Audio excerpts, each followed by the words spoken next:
Bugünkü videoda paranormal olayların yaşandığı köprülere ve arkasındaki hikayelere bakıyoruz. Hazırsanız başlayalım.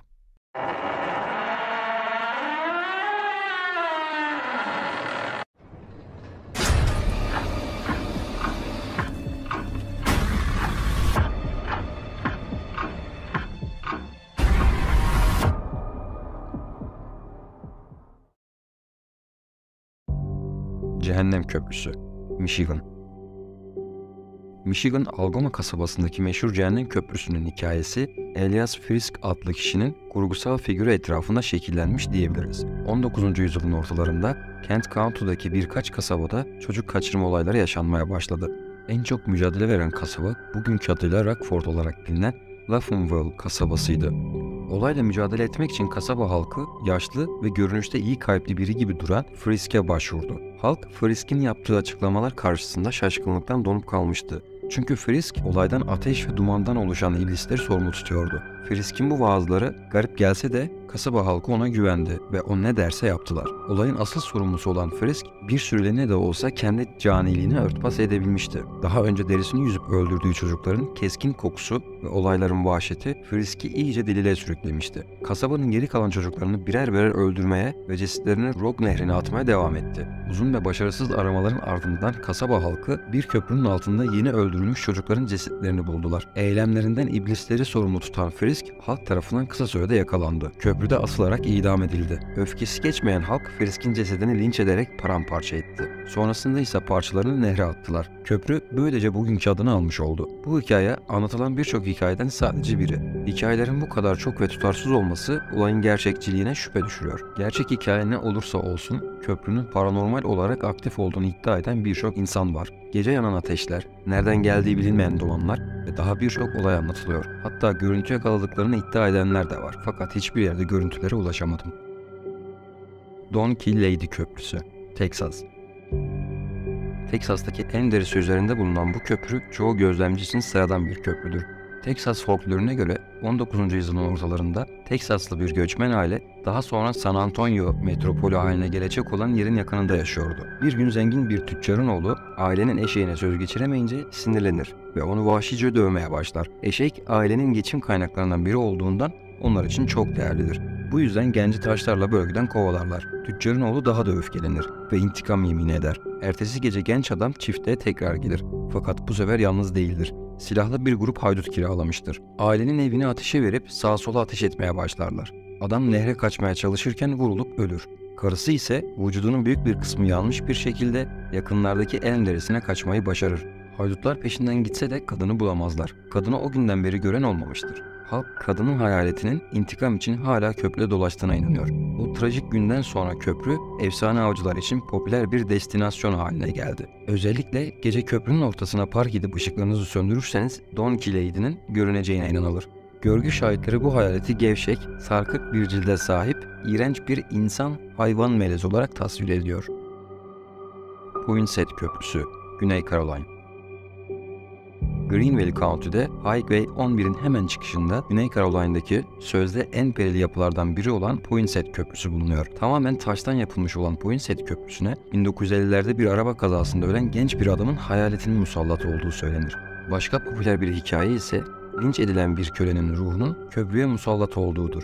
Poinsett Köprüsü'nün tüm Güney ABD'deki en eski köprülerden biri olması bu tür söylentilerinde çok fazla olmasına zemin hazırlıyor. Unutulmazlıkların gerçek nedeni ne olursa olsun Poinsett Köprüsü'nü ziyaret edenler hayalet seslerinden açıklanamayan varlıklara kadar her şeyi deneyimlediklerini iddia ediyorlar. Bir paranormal araştırma ekibi köprünün yakınında birkaç EVP yani elektronik ses fenomeni kaydettiklerini iddia ediyorlar. Hatta bazı kayıtlarda Abram ve Willie isimlerini çok net duyduklarını söylüyorlar. Mısır Yolu Köprüsü, Ohio. ABD'deki neredeyse her eyalette Ağlayan Bebek Köprüsü denilen köprüler vardır. İsimlerini gece boyunca garip bebek ağlamaları duyulduğuna dair anlatılan hikayelerden alıyor. Sözde öldürülmüş çocukların hayaletleri bu köprülere musallat oluyor. Salem, Ohio'da Mısır yolunun hemen yakınındaki köprü ise bu konuda en ünlülerden birisidir. Sanırım Salem'in cadı avı geçmişi ve birçok hikayeye konu olması bu köprünün de çabucak ünlenmesine neden olmuş. Şu anda kapalı olan ve basit bir kapı ile korunan Mısır Yolu Köprüsü hayalet avcılar için inanılmaz çekici bir yer. Çoğu şehir efsanesinde olduğu gibi Harap Köprü'nün neden perili olduğuna dair birçok hikaye var. Bir hikayede genç bir çift, yürüyen çocuklarının köprüden düştüğünü fark edemeyecek kadar sert bir tartışmaya tutuşmuş. Anne bebeğini kurtarmak için köprüden atlamış ama ikisi de boğulmuş. Cesetleri kıyıya vurduğunda acılı baba ormana kaçmış ve bir daha hiç görülmemiş. Anne ve çocuğun ruhunun buralarda dolaştığı söyleniyor. Köprünün adı sadece paranormal olaylarla değil, günümüzde yaşanan ve açıklanamayan bir sürü korkunç ölüm vakasıyla da gündeme geliyor. En son 2010 yılında 60 yaşındaki Erdis Bauman'ın ağır yanmış cesedi köprünün yanına park etmiş bir minibüsün içinde bulundu. Resmi olarak cinayet ilan edildi ve dava hala açık durumda. Kapalı Colville Köprüsü, Kentucky. Kentucky'deki Hingston Deresi'nin üstünde olan bu köprü aslen 1877'de Jacob Bauer tarafından inşa edilmiştir. Yıllarca süren yeniden yapılandırma sürecinden sonra köprü 2001'de yeniden trafiğe açıldı. O zamandan beri köprü bölgenin en çok bilinen perili yerlerinden biri haline geldi. Köprü hakkında birçok hayat hikayesi mevcut.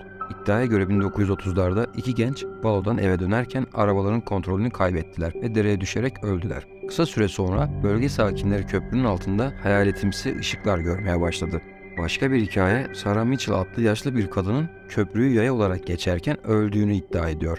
Görgü şahitlerine göre kadının hayaleti ile iki gencin hayaleti köprü etrafında birlikte dolaşıyormuş. Köprü hala aktif olarak kullanıldığından bu tarz olaylar yaşadığını iddia eden birçok kişi var. Airtight Köprüsü, Ashmore. Perili köprülerin çoğu hikayelerini söylentilere ve ikinci el hikaye anlatıcılığına dayandırırken, Illinois Ashmore'daki bu köprü gerçek ve çok kanlı bir kökene sahiptir. Çok sayıda cinayete kurban gitmiş insanların cesedi bu köprünün bulunduğu nehre atıldı. 1980'de Coles County Şerif Departmanı nehirde yüzen kimliği belirsiz genç bir kadının cesedini keşfetti. 1980'lerde DNA testinin henüz ilkel olması ve katilin kadının ellerini kesmiş olması katilin hala bulunamamasıyla sonuçlandı. Başka bir kurban ise 1992'de 26 yaşında öldürülen Diana Murray Riordan'dı. Kadını öldüren kişinin hala köprü etrafına dolaşıp kurbanlar aradığı söyleniyor. Köprüyü ziyaret edenler buradaki enteresan sessizlikten şikayet ediyor. Bazıları da kurbanların hayaletleriyle karşılaştığını iddia ediyor. Köprü günümüzde kullanılmasa da gizem avcılarının ve parti veren gençlerin uğrak yeri haline gelmiş durumda. Dunvegan Köprüsü, Kanada. Kanada Alberta'da bulunan bu köprü, videodaki diğer köprülere nispeten yeni bir yapıdır. 1960 yılında tamamlanan köprü, Kanada'daki en büyük asma köprülerden biridir. Aynı zamanda ülkenin en perili bölgesi olarak anılır.